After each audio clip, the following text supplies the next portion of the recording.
So here we have some very cute little mini stockings. This is the mini stocking. This is the teeny stocking. And they're two different sizes. Actually, that's not it. It's over here on my giveaway tree. The teeny one is right. This is it. I have to hide the winner. There we go. This is the mini and this is the teeny one. And I have patterns and we're going to go step by step how to make these. The first time I've ever done a live sewing demonstration. So I don't know what will happen. It'll be a surprise. It could be a total disaster. I could make all the mistakes. I found it's actually challenging to talk and make at the same time. And yet here I am. I don't know. But I'm doing this because I think a lot of people are intimidated by a sewing machine, or they think it's something that their mom or their grandma did and it's not something for them, or they have one and maybe they've done something but they don't quite get it. So we're going to go step by step together and we're going to demystify it because it's not really that big of a deal. I think a lot of people make it out to be a lot harder than it is. I have been sewing for, I don't actually know when I started, but I got a sewing machine for Christmas, and before that, like when I was a kid, and before that I was using my mom's. So it's been a really long time, and I don't do like crazy fancy stuff. I do really simple stuff, and it basically does all the things I need it to do. So you can do this as well. You really can. So I'm going to have several cameras. I have this camera on me so that you can see my face. I don't know if that's useful, but sometimes it is. People like faces. I have my desk here, and then I have a third one that I'll use to when we need to see like a different angle, especially in this sewing machine, because the top-down view doesn't really give us the best view. So you'll have to forgive me while I figure that out. You know something, actually, before I introduce the sewing machine to you, let's go through what you're going to need to do this project. Because I've got it all out here, and I don't want to put it away quite yet. So let's talk about that. All right, so let's set these over here. Put these back here. Okay, so first of all, I have the full list of materials for this project over at holidaymaker.com. Click on event schedule, find tonight's class, Let's Sew It. And on there, you'll see all of the materials, all the tools, and the pattern, which you can see right over here. Okay, so you don't have to go do it right now, but it's all there. So you don't have to take notes or anything. You will find all this information there. Okay, so we are going to start with material. And honestly, it can be pretty much any material. It doesn't have to be anything fancy. What I recommend, however, is fleece. Sorry, not fleece. Flannel. They both start with F. Flannel. So this is flannel. So if you're not familiar with flannel, it is typically 100% cotton, and it feels like it feels brushed. So like a flannel shirt, okay? They sell it at the craft store. It's nothing special or unusual. It's usually with the quilting cotton, so it's really easy to find, and you can get it in a lot of different colors and patterns and everything. And the reason why I recommend flannel is because it isn't really too thick. It's not as thick as, like, say, fleece. And these stockings are pretty small, so a thin material is going to be easier to work with, right? But they feel warm and they feel like winter. They feel cozy, right? So here I have a red flannel and a white flannel, and we're going to use those. I'm using the white for the cuff on the stocking. And then here are two just like regular quilting cottons. They're both 100% cotton, but honestly, if you've got some polyester laying around, it doesn't matter. It does not matter. You've got like a really nice brocade, use it. This is a great scrap project if you've got something. Even an old t-shirt, old like a flannel shirt would be awesome for this, right? In fact, a flannel shirt from someone who's passed away and make a stocking out of it, and then you can get it out for the holidays every year would be really pretty awesome. All right, so this is just blue with has like a foil polka dot on it. Can you see that? It's kind of shiny. I think it's really pretty. And then this one has Christmas trees on it. I got all of these fabrics at Joann last week. They're all there. No big deal. Nothing special at all. Okay, and so I've already cut some here, but you're also probably going to want some ribbon or cord if you want to make a hanger, right? So here I have a little hanger right here. Can you see it? Hold it up. It's kind of bright, but there's a hanger right there. And that's really good because these are stocking ornaments for our tree or anywhere else you want to hang them. It really helps to have a way to hang them. So, and I will tell you how you can put that in and sew it all in as you do it. So it's nothing crazy. So I've already cut some squares out here. And I'll explain all that too, not to worry. And then you're going to need a pattern. So I have my pattern in two different ways. I have a printable PDF, just like this right here. And it looks like this. There's the mini stocking, and it comes in two parts. And then there is the teeny stocking, which is one page. So you can print this out. Right here it says there's a test square. If you see that, make sure that's 1 inch when you print it. And then you'll know your pattern is the same size as it's intended to be. But here's a really important thing. Your pattern doesn't have to be exactly the size that mine is. Make it bigger, make it smaller, do whatever you want. As long as you're expanding and shrinking the whole thing as a whole, it will work out just fine. I already cut some out too. So I just cut them out. You want to cut on the red line, and we'll be sewing on the blue line. So you cut on the red line. And it does say that. I think, oh, it doesn't say that actually, but that's what you do. All right, and then we need to actually cut them out. So there's two ways we can cut them out. Oh, I forgot to mention that my pattern is also available as an SVG and a DXF. So those of you who have cutting machines can cut them out with your cutting machine. And in fact, that is one of the ways you can cut them. So here I have cut out 2 of the pieces of flannel on my Cricut. So they're already cut out and ready to go. And we'll talk about the Cricut tomorrow night if you know nothing about it. So the Cricut is a cutting machine that is amazing and I love it. And we'll talk about it. And I don't know if we'll actually cut any fabric out tomorrow night, you know, but because there's lots to talk about, but you can definitely cut this pattern on a Cricut if you want. But you can also cut it by hand. I recommend that if you cut it by hand that you use a rotary cutter. This is a rotary cutter. The link to this exact one is in my material list. When you use a rotary cutter, you need to have a self-healing mat like I have right here. This is also linked in that list if you are interested in this big mat because it's really useful. And always be very careful when you use a rotary blade. It's very sharp and you don't want to accidentally roll over your fingers. So always be really careful, okay? And it's got, when to close it when you're not using it, okay? All right, so we got a way to cut it. Of course, you can just use scissors too. Of course, it doesn't matter. All that matters is you can cut out your material. All right, you're gonna want some thread. Now, I recommend that you pick your thread color based on what you want your bottom layer to be. Your inside layer lining. So let me show you what I mean by that. So if you look at this one, this has got red flannel on the outside. White flannel is the cuff, and inside it's lined with the blue polka dot. And that's what I'm going to teach you tonight. These are beautiful. These are not dollar store quality ones. These are heirloom quality ones that are really cool. They're even reversible if you really want it, which is kind of cool. But so you want to decide, and of course you have red flannel inside and out if you want. But if you do decide to have a lining, like I have here, you're going to want to pick the thread color that matches your lining. Okay, so that's all. And if you don't, no big deal. It's just not that big of a deal. Nothing to stress about, nothing that you have to go make a special trip for if all you have is black thread, okay? All right, so you also need some pins. So these are pins that they're really cute. Let me hold them up for you so you can see. They have like a little heart on them. I really like them for 2 reasons. Yes, the little blue heart is cute, but really the reason I like them is that they're long. This is like can you see this? I kind of hit it. This is like 2 inches long. These long pins are so much easier than the teeny tiny little sewing pins that you might be used to. They usually call these quilting pins. I love them. That makes a huge difference just using them really. You can also use sewing clips. Now sewing clips are kind of new to me. I don't know when they were introduced, but somewhere in my sewing career, I missed the announcement. I only recently discovered these. So I'll show you what these look like. So they're these little plastic clips. You see these here? Hopefully it's focusing. And it's literally just a clip, and so it's easier to use than than pins, but I don't think they're as secure. So they're really good for just like kind of temporarily holding something in place that isn't going to move around a lot, which is a lot of things, right?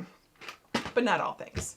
And then I also recommend something like just a little pair of scissors or some thread snips, which is what these are. These two things and a pair of scissors actually all come together in a starter kit, which I've linked in my list. And they're super, I love these things. Being able to just snip off a piece of thread, or later on I'm going to show you how to do the cut so that you have a nice, clean curve. The little snips make a big difference. And I think that's everything but the sewing machine. So now we can talk about the sewing machine. All right, so let me get my mat out. So this is a under sewing machine mat that I made just a couple of weeks ago for my workshop. So I have a workshop called Sew Organized that teaches people how to learn to sew or sew better. It's very simple, nothing like, you know, grand or whatever. It's like a beginner project. And I'm going to set it out here. And this is using my So Cute fabric, in case you're wondering. That's also linked in there. Okay. So, okay. So I'm setting this here because it's like padded, and I'm hoping it's gonna help with the vibrations. It's gonna make it more stable. There's pockets, I don't know if you can see those, that you can put your scissors in and everything. This is a great beginner project if you're interested in learning how to sew more. Okay, so let's talk about the sewing machine.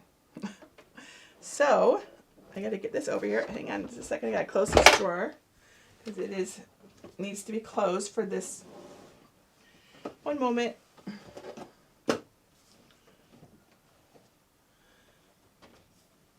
There we go. They have two cords, so I had to make sure that I had both of them. All right, so I keep saying so, I guess if it's a pun.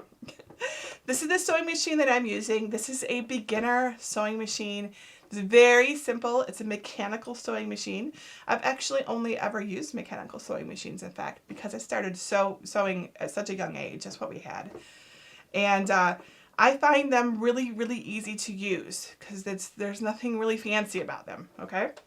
So I'm going to get out my other camera so you can watch, you can look at things, and I'm going to demystify this for you. This is a Janome Arctic Crystal sewing machine.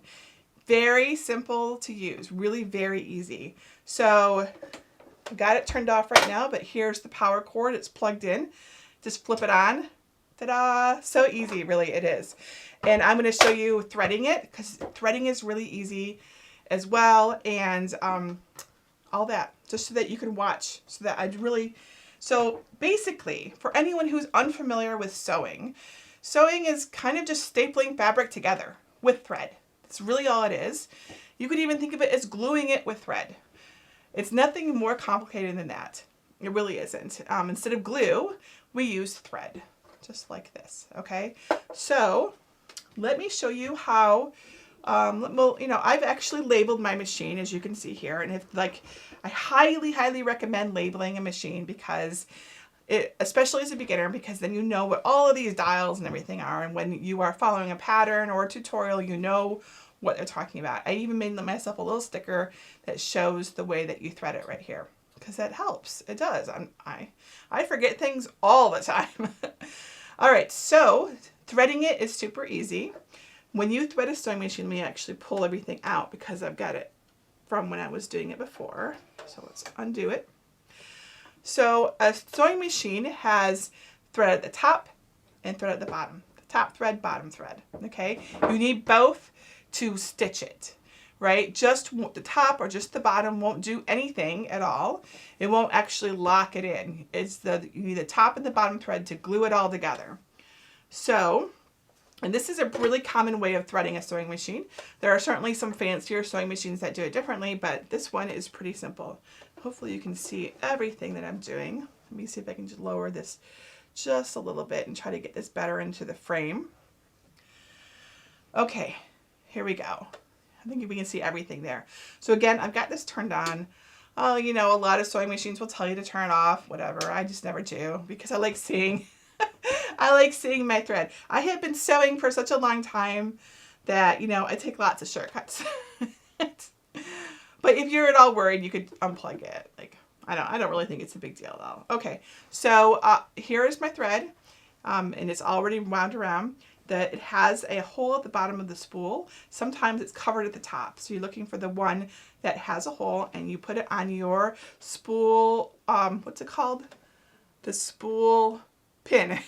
It's called a spool pin. You can see right up there, and it goes right on top of that, like this, right? Let me angle that up just so you can see a little bit better, right? Just goes right up there, like that.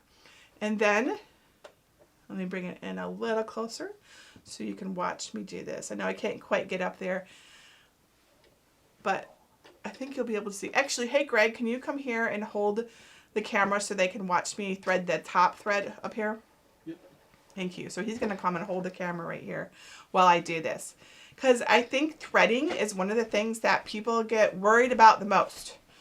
They feel stressed about this, and it really doesn't have to be anything crazy. Just hold it so that kind of pointing down right here like that. Okay. All right. So again, I made a little sticker for myself. Do the same thing. Check your manual. Make a little cheat sheet for yourself on how you thread. So all I do is I come around here and I hook it under the thread guide, which is right here. And it comes down around the tension dial, which is right here. So it's coming right through here. And then, make sure I'm doing this right. Okay, and then there's going to be a hook up here. Okay, so I'm going to use, wait, I need them to see the thing right here. There you go. So I'm going to use my hand wheel to make it come up. So watch right up here where there's a little thing, and it's going to come up like this. And then we just hook it around just like this. Okay, and then we come down here, and down here usually is where it gets more specific to a sewing machine, but mine is really easy, and you can go ahead and set it down now, thanks, and I'll just show it in there. And then down here I just hook it, I'm doing this kind of off to the side here, just right around that little hook. Again, your sewing machine will tell you, like, sometimes there's like another little bar there or whatever, and then you thread it. So here's my tip for threading this. This machine has no automatic threader. I do it on my own. And this is the way that after years of threading, I find it works best. So I don't know where I got this tip from, maybe even from my grandma, I don't know. First of all, I always start with a clean edge. So I always cut it, and I always cut it into angle. Right, so I'm just going to cut it. So here's the thread, and I'm just going to cut it like this, so it's kind of at a 45-degree angle. That's tip one. And then, and I'm going to have to put this towards me because I can't do it at an angle like that. And I'll see if I can angle this down at all for you, so you can watch me. Hopefully this is helping someone. And let me get that. Okay. And so I will get it a little bit wet, which usually means I stick my fingers in my mouth, or what my grandma would do sometimes is sort of like just kind of put her fingers in her hair and then do it. I'm guessing that was like grease from her hair, oil, whatever. I don't even know, whatever. So I will do that. And then, I'm going to see if I can do this without my fingers being in the way. I like to put my finger behind the needle. You see that? That's hard to see. I like to put my finger behind the needle like this as I thread it, and then poke it through. And the reason I do that is it seems to like break the tension that can, and I know I'm probably blocking it right now, sorry. Maybe I can kind of move it over here like this. You're telling me to lift the foot. No, I can thread it without lifting the foot. Told you. But thank you. So I just want you to see what I'm doing. Yeah, so there'll be people in here who know how to do this. This is my attempt to help the people who are intimidated by it, okay? So I actually don't thread it by lifting the foot.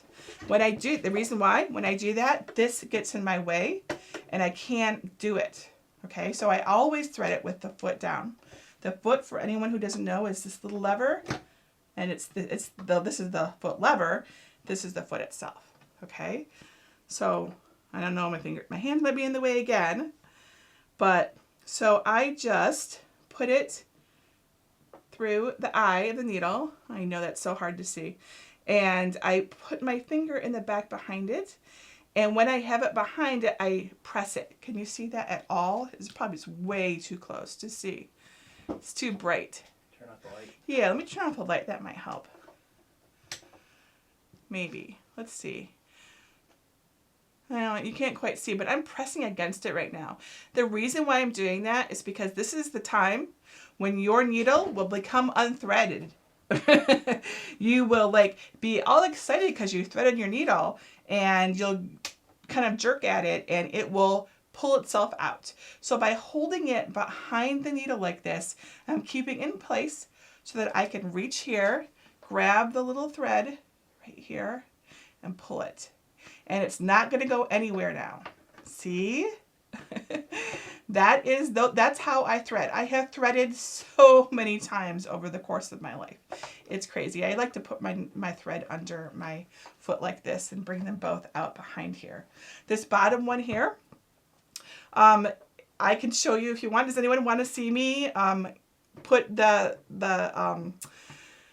bobbin in and get the bobbin up? I don't know if you guys want to or not. Tell me in the chat so I'm not just boring you. I really want this to be really clear because I think so many people are intimidated by threading, and you don't have to be. And really, you need to embrace the fact that you're going to thread it a lot. And after a while, when your thread breaks, your thread runs out, it's no big deal because you can do it in 1 second. Okay, maybe not a second, maybe a couple seconds. Okay, I see some people asking. Okay, let's do it. Okay. We can do this. All right, so this down here is the extension table. Thank you, Greg. The extension table pulls out. So I have a front-loading bobbin. Other people might have a top-loading bobbin. So if you have a top-loading bobbin, this might not help you. Check your manual. So, but this is the one, this is the machine kind of bobbin I've always had my whole life. So I think it's pretty common. All right, so in here, this is in fact exactly the same as the one I had when I was a kid. And I'm 52, so it's been around for a long time. So here's the bobbin right here. And I've already threaded it with thread. And it's the same color. It doesn't have to be, by the way. A lot of people think that it's got to match. It doesn't have to match. Sometimes it's nicer to have a different color under there. And what is important, though, is how you put your bobbin into your bobbin case. This is the bobbin. This is the bobbin case. It needs to go in the proper way. You need to check your manual. If you don't get the thread going in the right direction, it will cause an issue. Okay, so make sure you know which way your thread goes. And by the way, we're going to talk about this. Where's my book? So in my book, Sewing Shortcuts, which you can see here. Yeah, so I actually have like a cheat sheet in here so that you can make notes about exactly which way your sewing machine goes. So you can put your manual pages all in here, and you can know which way, like you do it clockwise, counterclockwise, so that you're not guessing and getting it wrong, okay? So I put the bobbin into the bobbin case, and it's important that it goes in this direction. So for me, that's clockwise. The thread's going clockwise, and then you have to bring it around. There's like a little overlap of the metal right here. See? And it has to come under there. You can't just stick it in here like this. It won't work. I don't know if people ever make that mistake, but that's a big one. So it's got to come under this little overlap of the metal right there. And then you can put it in. And I put it in like this. I lift up on the little lever, and I put it into my machine. Just like this. So there's like a little catch, little hook, and that has to go into its little seat, and then it closes like that. And then to thread it, we want to hold this thread, and we're going to rotate the hand wheel. Let me back it up a bit so you can hopefully see me do that. Sorry about the jiggly camera. It's hard to move things around at just the right angle. Okay, so this thread is going to come down here and hook around that thread when I turn the hand wheel, which is right here. And it just hooked around it right there. I know that's probably hard to see. Let me see if I can point that down so that you can see it. So here is the thread, and here's this other thread. And once it's hooked around, you need to pull it up. That's all it is. So you're using your top thread to pull up your bottom thread. And there it is right there. So now we have both of our threads. And you're going to do this many times, and you're going to get really used to it, and it's going to be like no big deal at all, okay? And in the beginning, you probably won't get it right, and it's also totally okay. When I was learning, I'm sure I did it wrong all the time. When I was learning other maker machines, I did things wrong all the time too. This is the way it works. We can close all this up and put the extension table back on, okay? There we go. So that's how we thread this machine. You can do it so much faster. If my thread breaks, you'll see how fast I can do that. And it's just because I've had to do it so many times, and so will you, and it's nothing to be worried about. Alrighty. So let's get our fabric cut. Okay, so let me show you real quickly how to safely use a rotary blade. At least how I've been using it and it works. So let's switch back over to this one. Here we go. I'll put this away for now. We'll get it back out in a minute. All right, so I'm going to use the red stockings, and then I will do this tree fabric, I think, and then the white for the cuff. And let me just stop for a second and take some questions. Okay. Let's see. How do you fix the bobbin string from getting all tangled under the fabric? That's a great question. That usually has to do with your tension. So here's what I did. Okay, so first of all, go to Google and Google it. That's really the best thing to do. But what I did, because I know that troubleshooting sewing can get tricky, I made this little chart in this book. Here it is, troubleshooting your machine. So whenever you have this problem, the solution on what to do is there. So if you're bobbin, if you're getting that like, in fact, we can just use this. So I know it's in here. Let's see.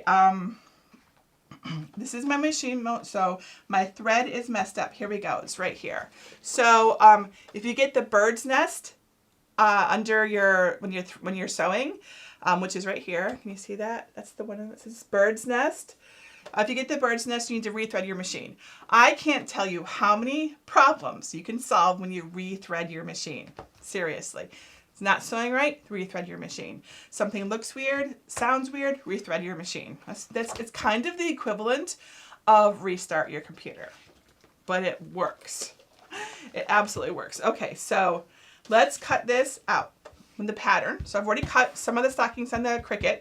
Let's cut with our rotary blade so I can show you. A lot of people are mystified by a rotary blade, don't know how it works, are afraid of it. Don't need to be afraid of it. Just keep your fingers away from the blade.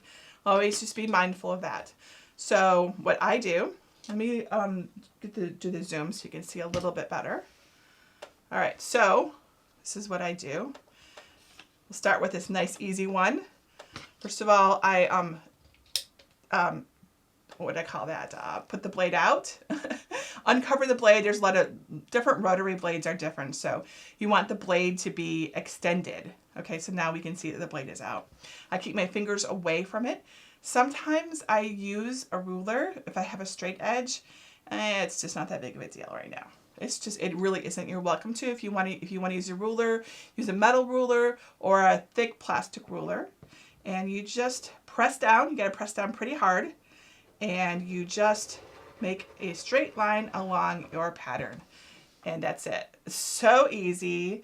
Especially compared to scissors, which, oh my goodness, drive me crazy. Now that I know the rotary blade, I'm super happy with it, and I use it for pretty much everything. And then you just got to be pressing down hard enough that you're not, otherwise the pieces won't separate. I can try to show you what I mean. So if I don't press down quite hard enough, I'll do that on this one. I'm just kind of like being non-committal about it. You see, it didn't cut all the way through. Parts of it cut, but you can kind of see that right there. It kind of cut, but not all the way. So you got to meet it. You got to meet it. So just kind of press down like that. Make sure your fingers are away from the blade. And it's fine, right? It really is. And just the other one. There we go. So those, and by the way, it would help if I explained what I'm cutting. So this is the cuff. And this is the flannel, and it says right on here what to do. It says cut 2 from cuff material. So I actually just took a folded piece of the flannel and I cut it. So there's 2. So it's super easy to cut 2. I cut 2 at the same time. You don't have to do it that way, but I recommend it. if you feel, you know, like you can. So let me show you exactly what I mean over here. So here is a piece of fabric that I've already cut to be approximately the right size, but it's folded in half. So this is a great way when you need to cut two of something. Just like, I love to use the fold on my material, in fact. Yeah. And that this matters because we want the pattern going in the right way for both sides of the stocking, right? So if we look at a stocking, here it is. We have one side that goes off in to the right and one side that goes off to the left. That means that we need our pattern to be a mirror image so that they go together and we can see the pattern. And we're not seeing like the back side, which is often boring. Okay, so I recommend you just fold your material in half just like this. Take your pattern that you've cut out, place it on here like this. Okay, I recommend you always start with a nice flat piece of material that you've ironed because it's going to make it so much easier. And I'm going to cut right around this on a curve. So you can do this too. So I like to start like somewhere where, I don't know, it doesn't really matter. Because you're not going to get it, you're not going to do it in one shot. You're going to do it in parts. So again, you have to commit to it. Let me move it up a little bit so you can see. You have to commit to what you're doing. So you got to press hard, keep your fingers away from your blade. And you're going to move it in a curve, following your pattern as you go. And it does not have to be absolutely perfect. If you need perfection, you can use your Cricut because it will get it perfect then. Not important though. It's not important. Fabric is really, really forgiving. Unlike paper, it's very forgiving. You can pull a little bit here and pull a little bit there to tweak things if you got something a little bit wrong.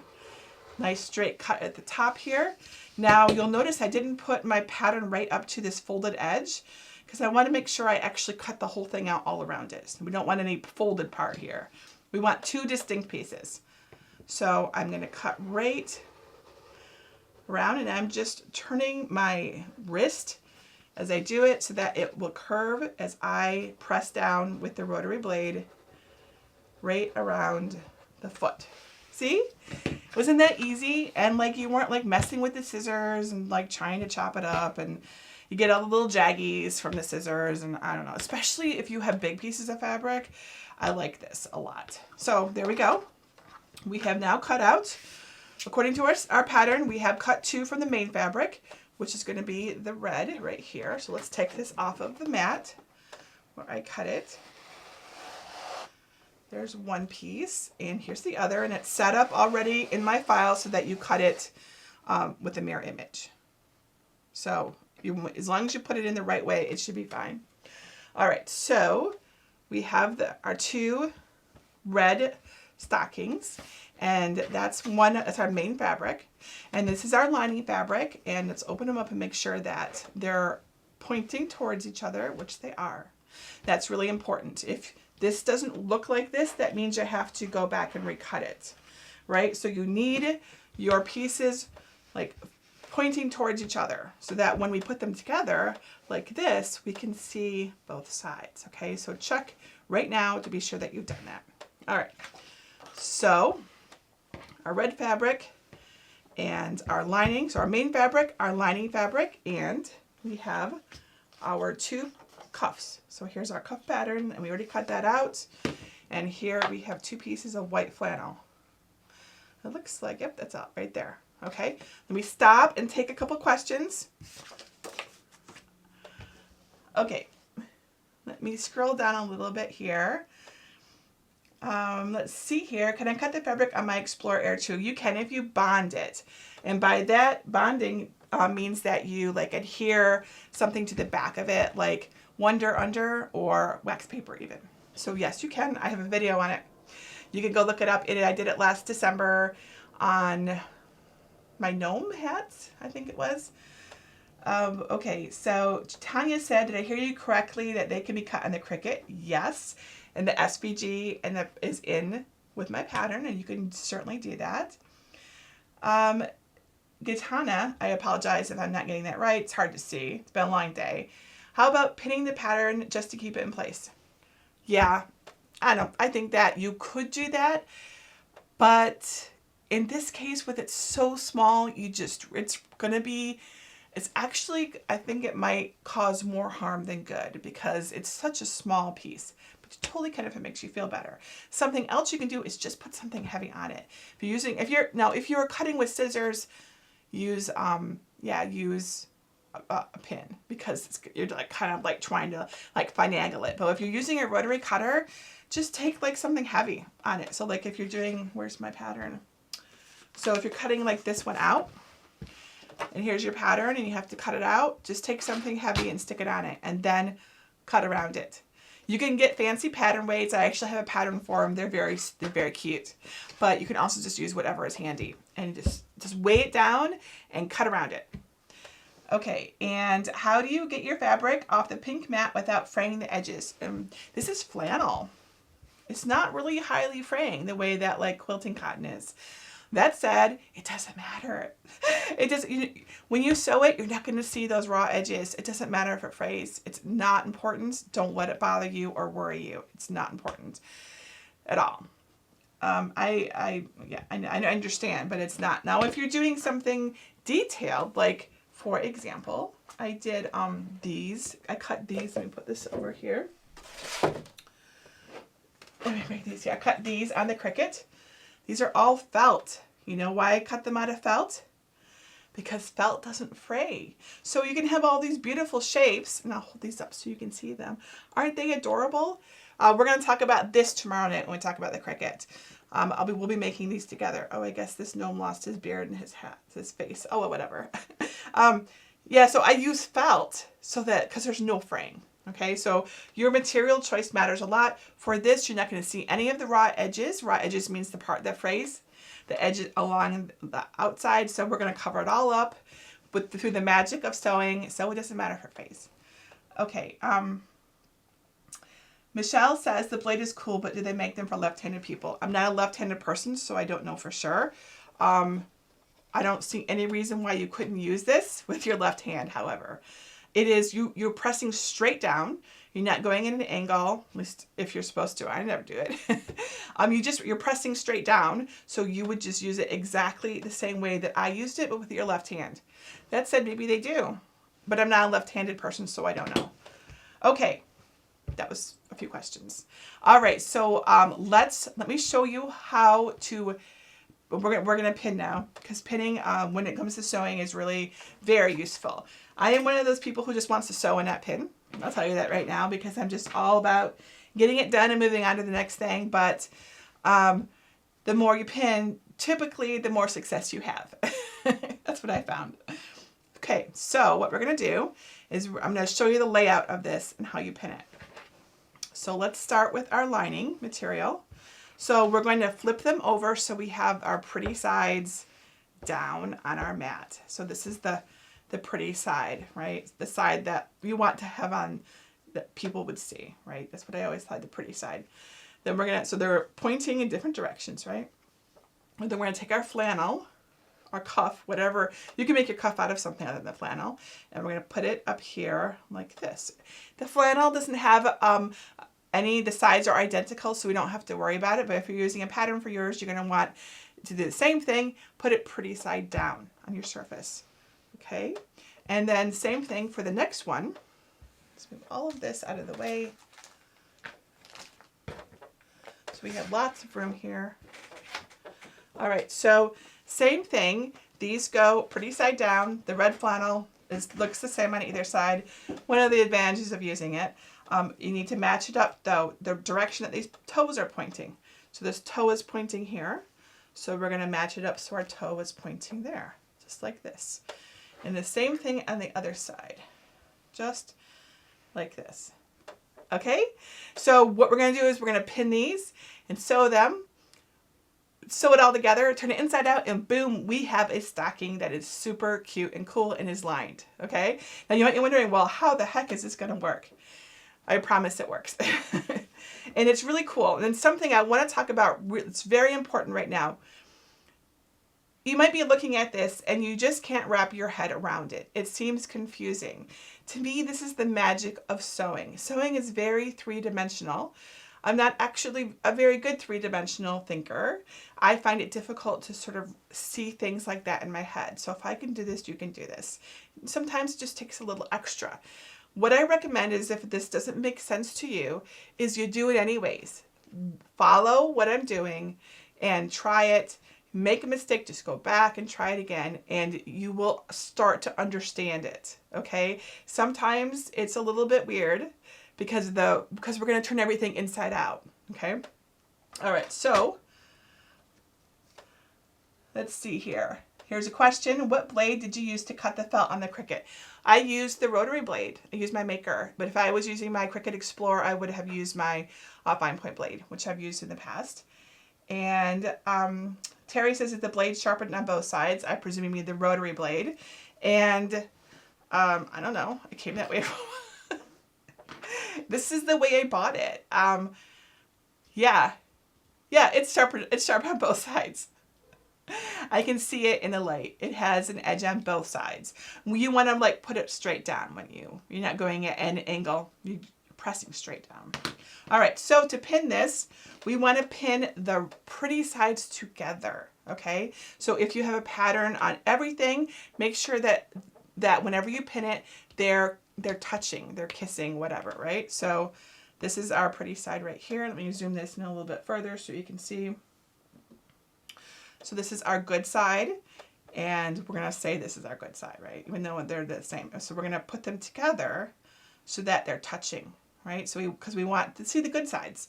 So we're going to sew on the opposite side. So we can just, like, really all I've done is just going to like put a pin there just like this. So it's kind of like this right now. Okay, so you can see. So I'll do the other one the same way. I like to do things like in pairs like this because I don't know, it helps my brain understand. Because as we do this, it's like, why this, like, sometimes it just makes no sense. So let's pin it right here like this. So now they have the two nice sides together. Just flip those over, and we're going to do the same thing over here. So we're going to put those two sides together just like this, right? So they're just coming, they're just meeting right at the very edges and everything, because the pattern, it all meets. And so we'll just pin it, and I'm pinning it like this from the top in because it's going to help me when I sew it. Okay, you can certainly do it another way if you prefer. And the same thing over here. Like this. And honestly, I'll be totally honest, I don't think I pinned it when I sewed it. But I know I'm teaching some people who are new to this, so I'm going to tell you to pin it. Because the reason is not because it's going to like move around a lot on you, it's because you're going to forget where you have to sew. So if you pin it all together right now, you'll know where to sew, okay? All right, so let's do some sewing. So I'm going to switch to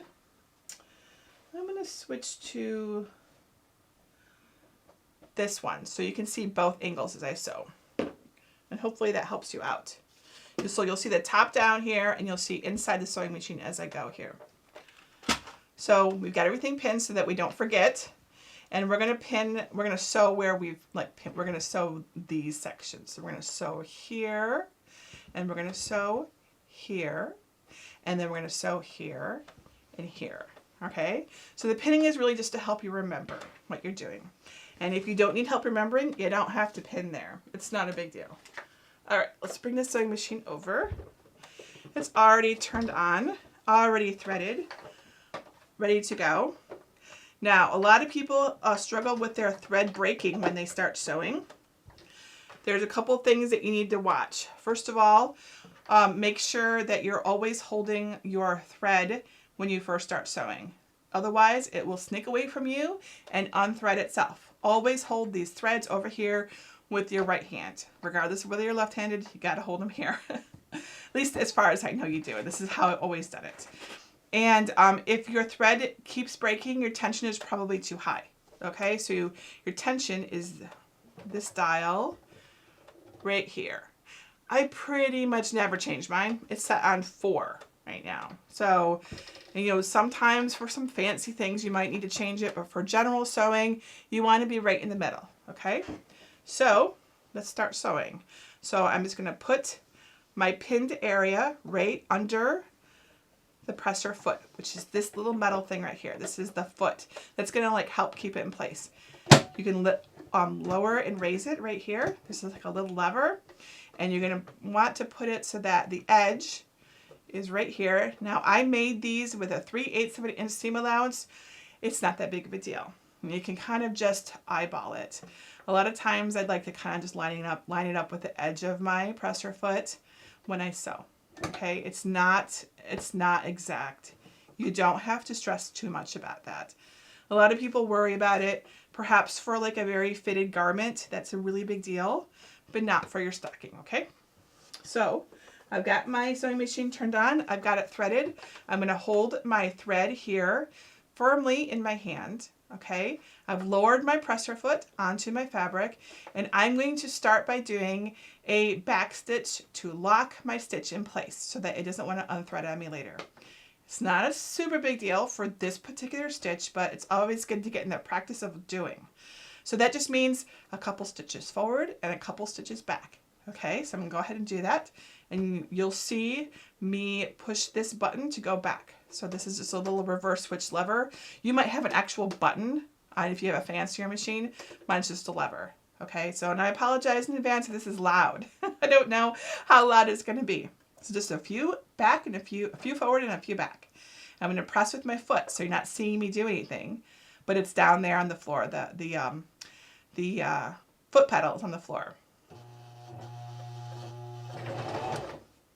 Then I press here to go backwards. Okay, so you'll always just do this in front of every stitch, and you'll just, unless you want to remove your stitches easy, but we're not going to talk about that today.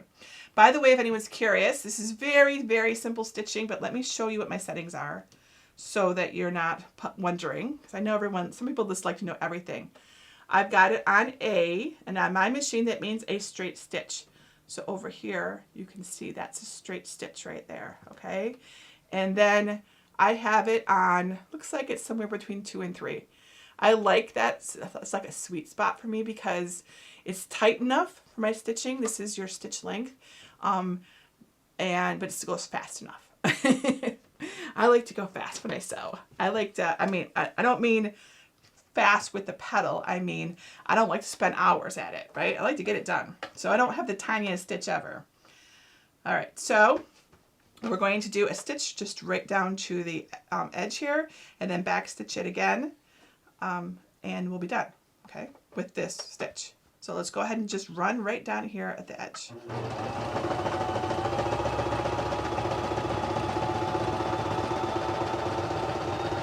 And then I'm going to come to the edge, and then I'm going to do the back stitch, just like that. And then I use my hand wheel to lift it up. I have a manual sewing machine, super simple. I lift up my presser foot with the needle. If it sticks like this, you see how it's kind of not wanting to come away? Can you kind of see there's extra, you probably can't see that there's some extra threads here. I lift up on my hand wheel again. It's just like I need a little bit extra to help me pull it away. The hand wheel is totally your friend here. I use this hand wheel, which is right here. I use it all the time, okay? Sometimes when I'm stuck and want to go slow, I'll just sew with the hand wheel. If I just like really need to like do it. Okay, so when I do it, I pull it away about 6 inches and I cut it right at the very edge. That leaves me enough thread so that for the next stitch, I have it over here to hold down and I'm ready to go. So let's just do the next one. It's the same idea. So I've already pinned it, so I don't have to worry about where I'm sewing. That's good because when you're on a roll, you can forget. Put the presser foot down. I'm going to do my back stitch. Just like that. And again, I'm just lining up the edge of my fabric with the edge of my presser foot because it makes it very easy.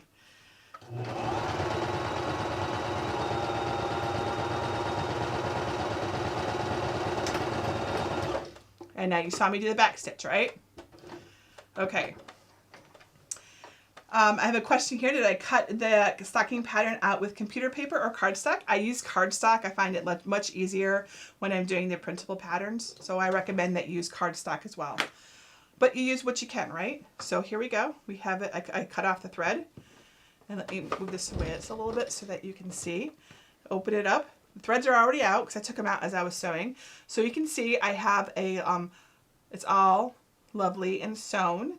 The seams are pretty. Let's hold it up to the good camera so you can see better. See the seams? All lovely and straight. You can't see any of the raw edges. This is the magic of sewing, right?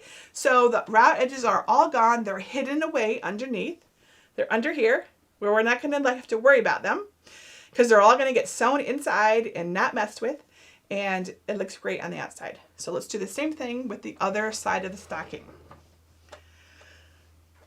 Sherry says, would fabric glue work? Yeah, I believe you could do fabric glue for this project. You could do fabric glue for a lot of things, actually. I wouldn't use it for clothing unless it's like a costume. But like you can make face masks, right? So like, you know, considering fitted face masks with fabric glue.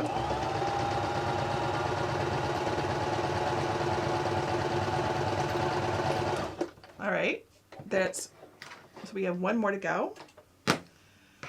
And it's right here. Again, we pinned it, so I don't have to worry about it. And let's see, I see another question here. Does anyone ever use one of those edge guides? You know, it's so funny. I ordered them several times, and then when I get around to wanting to use them to show them in a tutorial, I can't even find the darn thing. So like, whatever. You know what I do? I take a piece of tape. Do I have some tape here? Yes, I do. I take a piece of masking tape like this. Like when I have something that's really finicky and I need to be sure that I get it right. I just take this is actually painter's tape, and I put it on my sewing machine just like this. And then I know exactly where the edge is. Super low tech, very easy, never gets in my way. So that's what I recommend you do. And it's so funny. There's all these presser feet that you can get. You know, I didn't even know they had presser feet for the longest time. I just have always used the standard one that comes with this. And just in case anyone's wondering about my ability to sew, I can actually sew pretty darn well. And I have made some award-winning costumes. So I'm not actually a beginner. It's just you can do so much with you can do like 90% with a basic sewing machine and your basic presser foot. This is like, I don't even know what needle I have in here. Just probably a basic one. Really, there's a lot, people make a big deal about a lot of things, but when it comes to simple, basic sewing, you just don't need anything that fancy.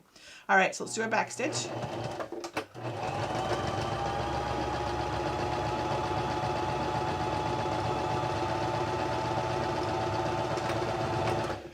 This probably won't mean anything to most people, but I am, one of my hobbies, I am in the Society for Creative Anachronism, which is called the SCA. And in the SCA, I am a laurel for costuming. That means I know how to sew. So if anyone knows what that means, there you go. All right, same thing. We've got our lovely sides, but it's a mirror image of the one that we just did. So let's take a closer look at that so you can see what I mean. Because it's always good to stop and check your work as you're going along. Thanks, Greg. It's 8 o'clock. Okay, so there we go. There's our Christmas tree. It's going to be our lining. Here's our cuff, and here's our stocking. Okay, our outside stocking. We're going to do, and right now you're going to have a lot of little threads. It's probably a good idea to get some of these snipped off. Otherwise, they'll end up in weird spots on your thing, on your project, right? You'll be like, they'll like get onto the wrong side. So, all right. So now what do? We're going to do the same thing we just did. We're going to put the pretty sides together, and we're going to pin for sure. And I'm going to show you where to put the ribbon. Okay, the little hook that you can see right here. And this one, oops, there's the beard for the gnome. Oh my goodness. And there's his little cheek heart. Okay, so this right here, I'm going to show you how to put that on. Okay, so we put pretty sides together. So we just go like this. Okay, that's all we do. We're just going to match them up, pretty sides together. Okay. If you really want to, you can get out your steam iron, and you can steam open your seams. But you know, I don't really think it's worth it for this project. But if you want to, you can. I didn't do any of mine. So, you know, when you're making something that's you're gonna wear, it's really good to steam open your seams, or something that where the bulk is gonna, bother you. Like if you get it in the wrong direction, all we're going to do is make sure that we sew our seams down in the same direction as the other one. Okay, so now if you can, try to match up the edges here. So right here you can see where they are. Do your best to kind of match them up, and then we're going to pin. And we're not going to go crazy pinning. It's not necessary. All I'm going to do is put one pin here in the center. One pin here, just make sure everything is lined up, right? So you see that? It's off by a little bit. No big deal. We don't care. It's not that big of a deal. You can tell I take lots of shortcuts, can't you? And it works out fine. Like not sweating the little details in this case is a huge deal, right? Because you can get stuck on them. And then you can think you've done a bad job and you can like need to scrap it and try it again. Don't do that. Don't do that. It's not worth it to yourself. Okay, so we pinned it in place. You could do some more pinning if you really wanted. I think this is good enough. Okay, so let's talk about where to put the ribbon. So I have some cute little ribbons here. I don't know where I got them from, sorry. I just found them in my room. Let's pick this little pink one here. They're just like 1/2-inch gross grain ribbons. You can use whatever you want. You could use like cord like this if you wanted instead. Whatever you have, whatever works for you. Cut off about 3 inches. Okay. So here's a little 3-inch strip of ribbon. You see that? Yeah, okay. So we're going to fold it in half like this. Let me switch to my other view. Okay, so we're just going to fold it in half like this with the pretty side out, whatever the pretty side is to you. Now, this is probably the trickiest part of this whole project.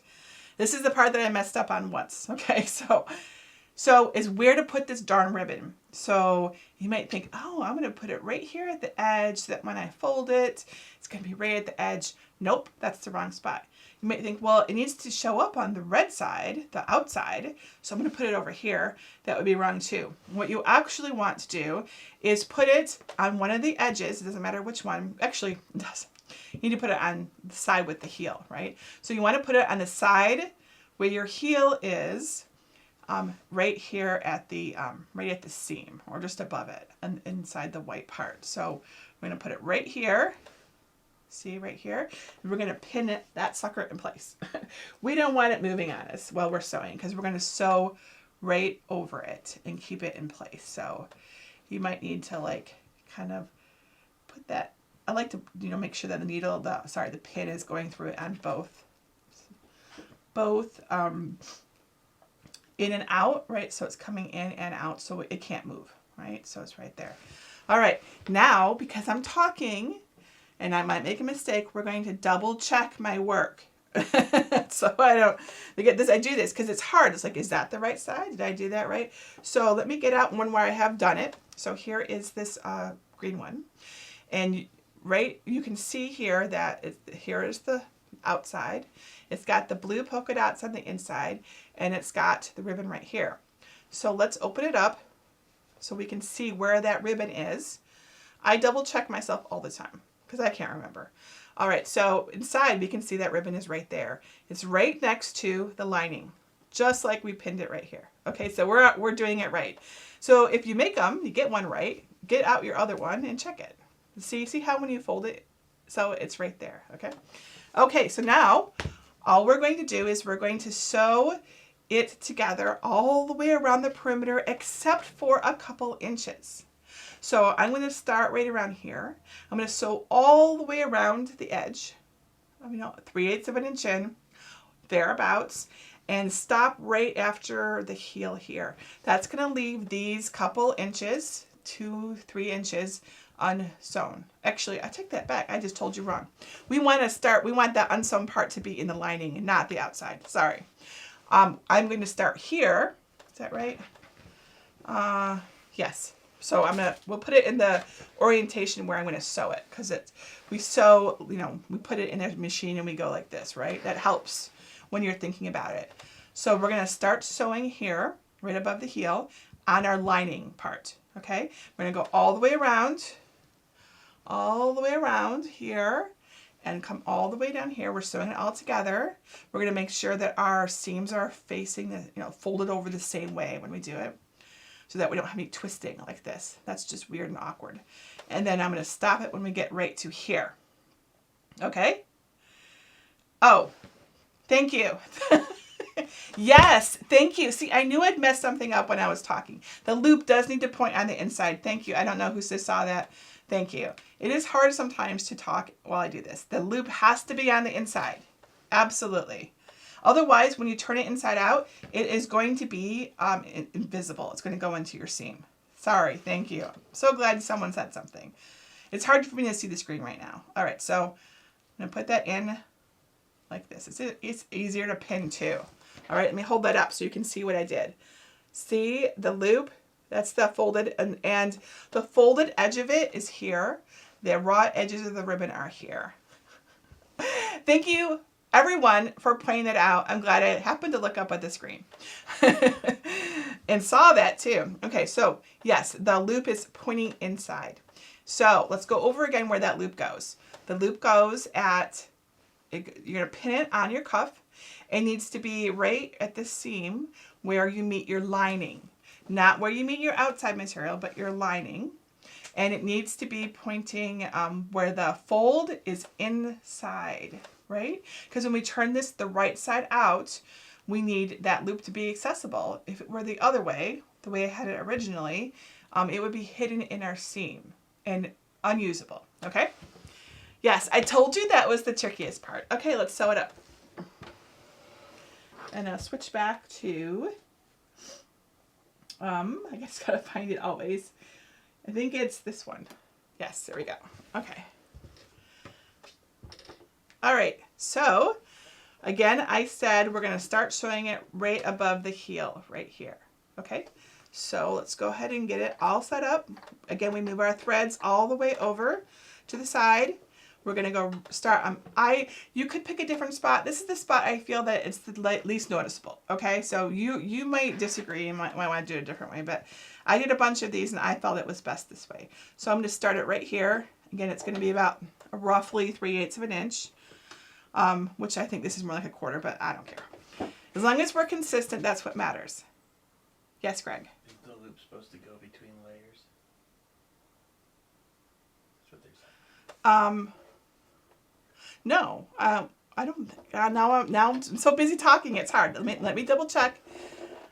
All right, so that's a good question. So Greg just said that the people are saying that the loop needs to go between layers. Well, it does, because this is the wrong side. It has to be between our layers. Thanks, Greg. I appreciate that. All right, let's do this again. Thank you all for bearing with me. It's hard to talk and do this. Okay, so we need to get our ribbon in here. Inside between our layers. Okay, what do I always say? Let me just switch this back so that you can see me for a second. Okay, what do I always say when I make mistakes? I make mistakes so you don't have to. So this is really, really important. You're watching me do it wrong. You're watching me continue to go ahead and do it, like to fix it and keep going. And by seeing me do it wrong, you know what not to do, right? That's a big deal. And I'm glad we caught it before we did it. So, all right. It's really important. Mistakes are so normal. Okay, so let's go back. So we have the loop inside our two layers, and it's sandwiched between the pretty sides of our fabric. That's where it needs to be. Okay. So let's pin it in place, and now we're gonna sew it. Thanks, Greg. I appreciate that. Okay, so now it's pinned in place between our two layers. Yeah, way to go, Greg. Donna says, way to go. Okay, now let's pin it. Let's put it back over here. Which one is it? I always forget which my little, I have these little buttons and they're very tiny. There we go. All right, sewing machine. Thread is over here. We're starting above our heel. Everything is in place. Fingers crossed. All right, so I'm gonna sew it all the way around. I'm going to start with my back stitch. The back stitch is very important when you do this time. It wasn't so important when we were putting the cuff onto the stockings. It's very important now because we're going to turn it inside, right side out, okay? So,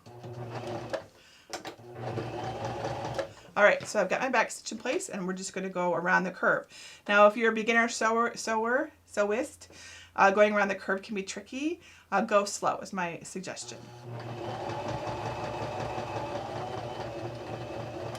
And if you have to, put your needle into your fabric with your hand wheel, like this. Lift up on your presser foot. Move your fabric so that it's, easier to get the next straightaway. And then put it down again. You got to make sure that your presser foot is down when you sew, or your fabric won't feed properly.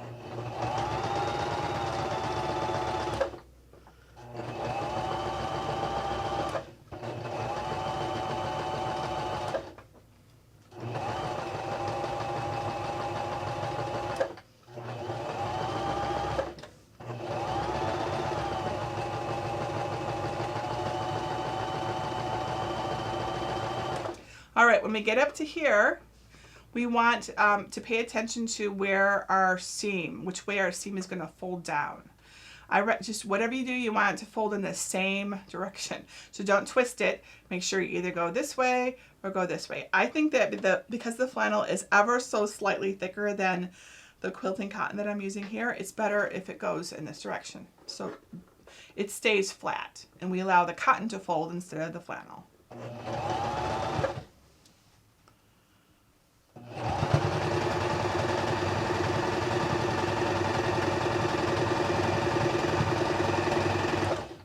And then we're just stitching it closed. We're just gluing our fabric with thread.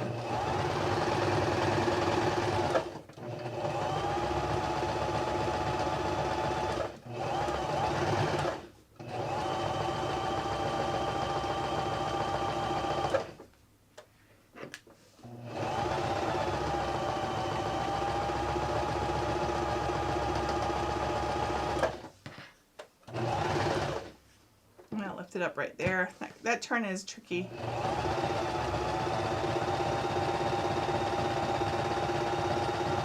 All right, so I folded it down here, so we make sure we go both sides. So we make sure we fold it down the same way on the other side, okay?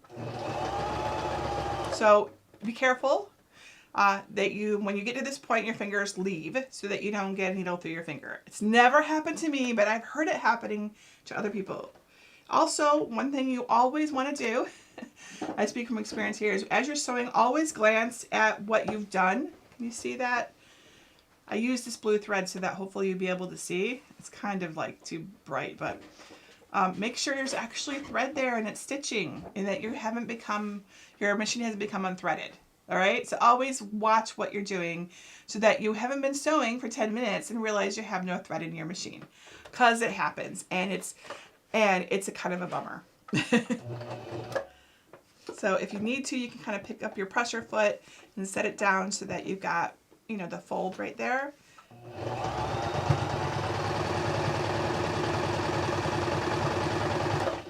And again, we want to match whatever our fold was over here. Now our ribbon is right here. There's the pin for it right there. So we are, sometimes I sew over my pins, but not usually. Usually I get close to them like this, and I take them out, because sometimes the needle will hit the pin and it'll break or bend or just kind of scare me. So I usually take it out and hold it in place until the presser foot is holding it, and then I can let it go. There we go. So don't forget that it's super important to stop. Don't go all the way to your starting point, which was right here. We need to stop like just a little bit, like right about here, so that we have about 2.5 inches, 3 inches to turn our stocking right side out. Don't forget your back stitch. And there we go. We are done with the sewing. So I use my hand wheel to lift up my needle, okay? And I lift up my presser foot and I pull away my thread 6 inches out. I use my thread snips to snip it right here. And then I am all ready to go for the next time I want to sew, which isn't going to be tonight. So we are done with our sewing machine. You could have done that. You can make these stockings in under 5 minutes. So you can make a lot of stockings. You can probably go even faster than that if you were doing like an assembly line thing. All right, so we don't need that view anymore. Let's go to this one. All right, so we have sewn this. Let's take out our pins.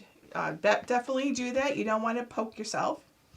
Okay, the next step is really important. Don't skip this. We need to snip our curves.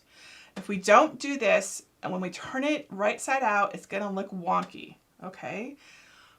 So I just use my thread snips to do it. It makes it really easy. I'm going to hold it up to the camera, hoping that you can see it better. Okay. So anywhere where there is curved seams, so right here, basically everything here, we're going to want to snip these curves. Now it's very important when you do this that you don't snip into the thread. What you want to do, all you need to do is make a cut that is what would they be, perpendicular to your seam, and that goes right up to your seam. So like that, and then you do a bunch of them. You can use scissors, of course. The reason that we do this, make sure that's working. It's hard for me to see at this angle. The reason we do this is this curve, when it goes the other direction, it will need to fold in on itself at the edges in order to lay flat and be pretty. So every, 3/8 of an inch, 1/4 inch, 1/2 inch, I'm just making a little snip, just like this. Down here it's not very, you just don't want to snip your threads. So you just go all around the curved edges just like this. I wish I could read all the comments right now. I'm so sorry I can't.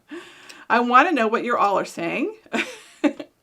I need someone like reading all the comments to me in like an earpiece so that I know what you're saying.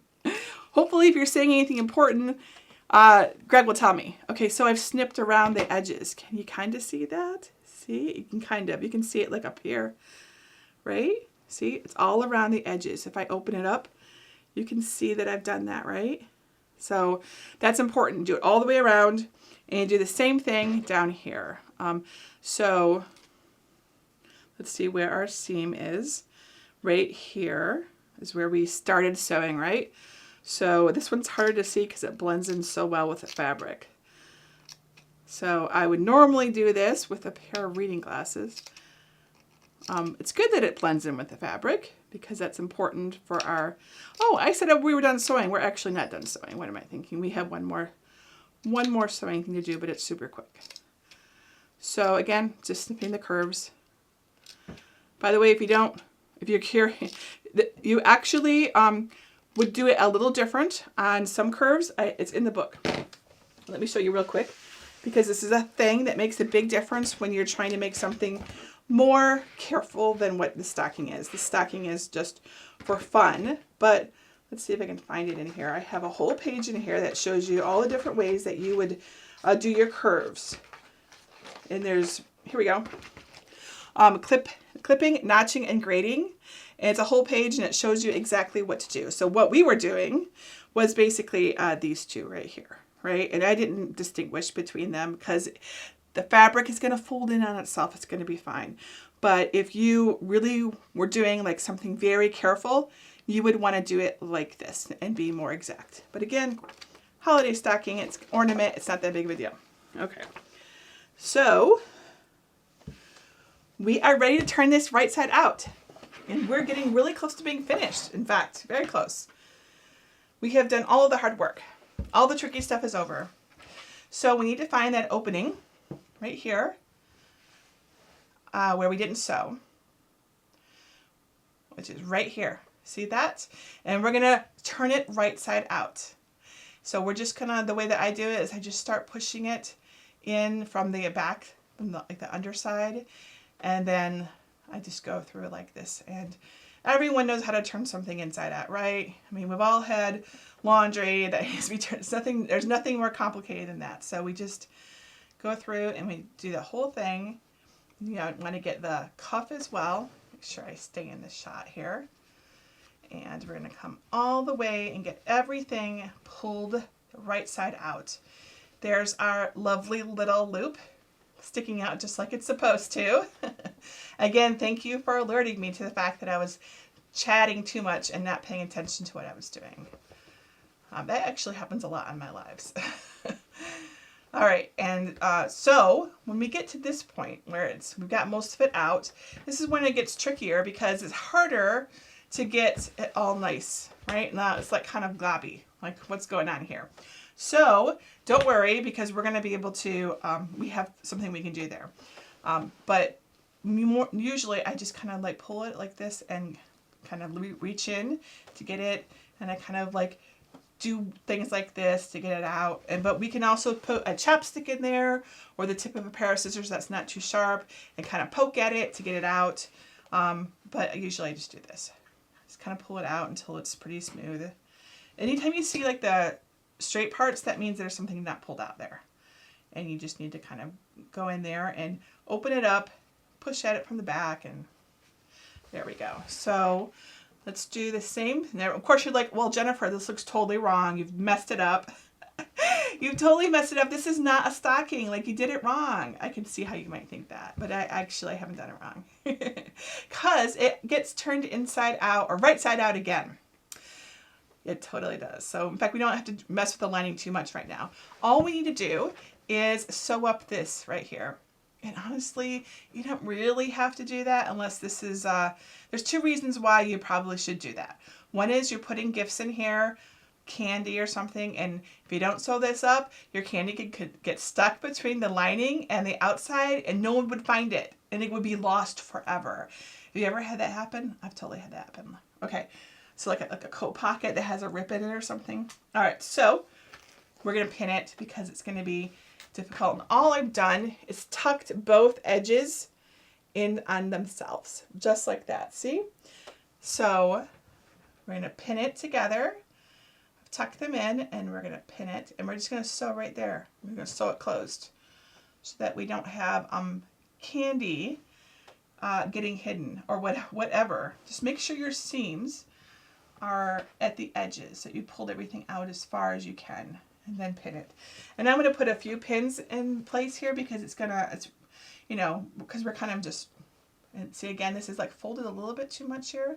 So make sure you've got that seam pulled out and then pin it in place. It's not, again, this is a lining, so it's not like a really big deal, but you know. All right, so let's sew that up real quick. And this is why I told you to use thread that, this one? Yes, this is why I said to use thread that matched your lining or was close. You know, mine is it's like light blue and this is tan, but they're both really light, so it's no big deal. And all we're going to do is sew it closed right there. Okay, so we're going to stick it in place.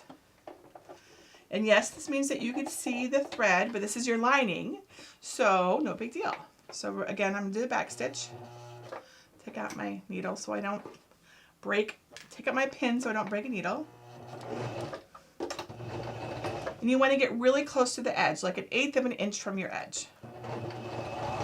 As close as you can get and still be getting both sides of your stocking.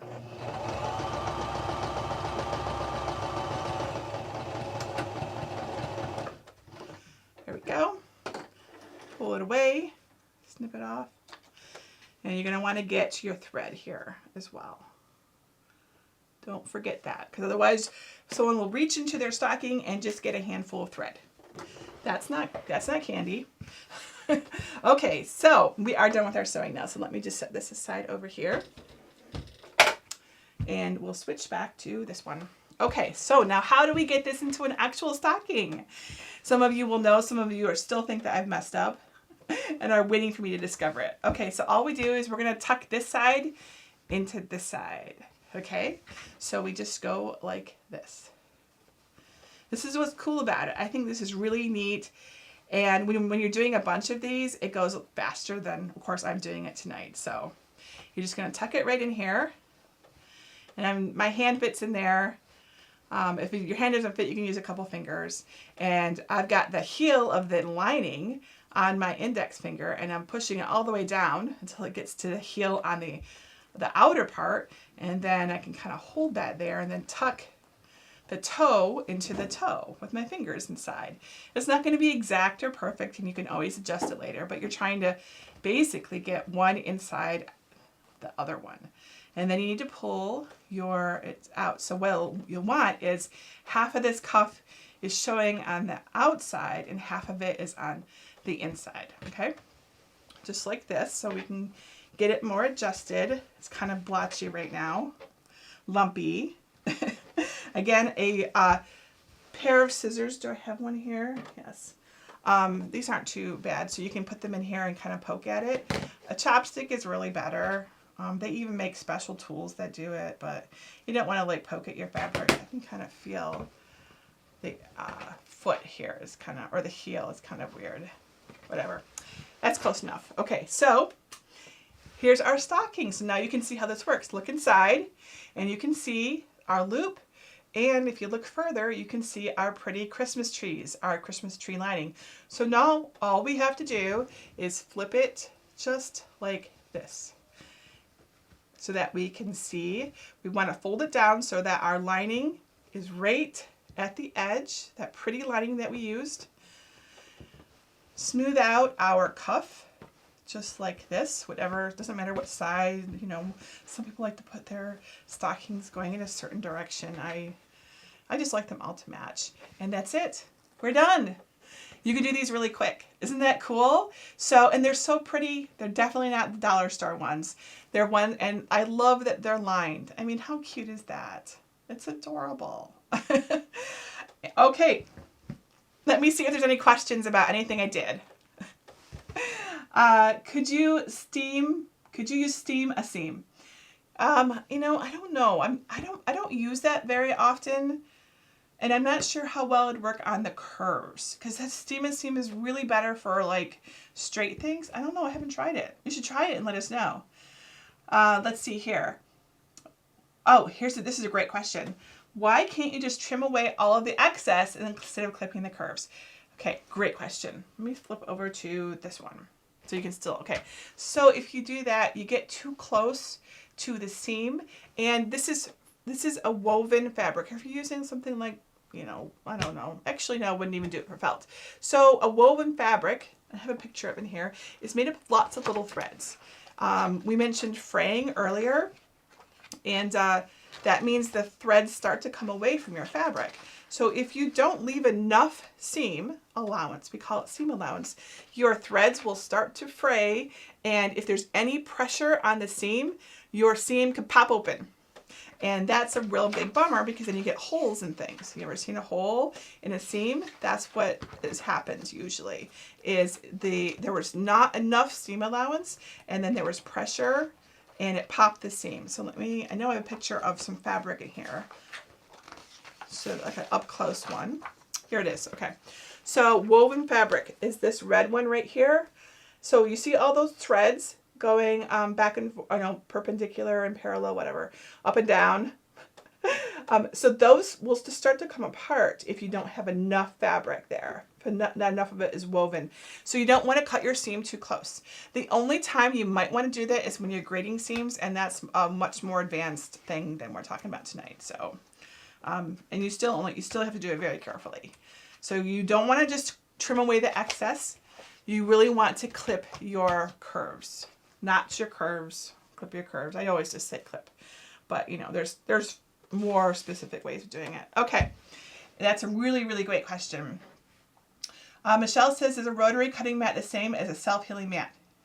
As far as I know, yep. Right, Greg? Pretty sure that they're exactly the same. Self-healing mat means that when you use your blade on it, it's not going to just completely like be cut open and ruined. It actually is made of a material that will like come back together over time. 8:30. Thank you, Greg. Would you agree a self-healing mat is the same as a rotary cutting mat? I imagine. Yeah. So Cutting mat. cutting mats, yeah, cutting mat is a cutting mat. I mean, I guess there's some old-fashioned ones that aren't self-healing. Like I think my mom had one of those when I was a kid. I used to play with it a lot. I don't think that one was self-healing. Okay, so what we're gonna do, so we're taking a lot of time tonight, I know. So I really hope that this project, let you see, it's really pretty easy to do. It's also very forgiving, other than this part. And you don't have to put this part on if it intimidates you. And here's the thing also, if you put it on the wrong spot, it probably isn't a big deal because you won't even see it. So you can actually come in afterwards and you can put a loop in and just sew it right into the seam right here on afterwards. If you messed it up. That's the thing about any project, is that it does not have to be perfect. No, no, no, no, no, no, no. It doesn't. And this is coming from someone who is a perfectionist and really wants everything to be perfect. It can't be. And if you allow yourself to get stuck on the perfectionism of it, you get stuck and you don't make stuff. And that's a major bummer. I am going to show you how to decorate the stocking with your Cricut. Okay? So we're going to do things like so these are felt ornaments. I think they're really cute. They remind me of cookies because they're kind of all stacked. You could also do this in vinyl. You could also make paper ornaments. So we're going to do, I'm going to show you a variety of different things. I'm not necessarily going to do them all, but you'll see how the Cricut works, what it can do, that kind of thing. I'll have the Maker, the Explorer, and the Joy out. And we'll decorate our stocking. I want to put a name in vinyl here, because a lot of people like to have their names up here, and then we'll put a decoration on the stocking using our Cricut.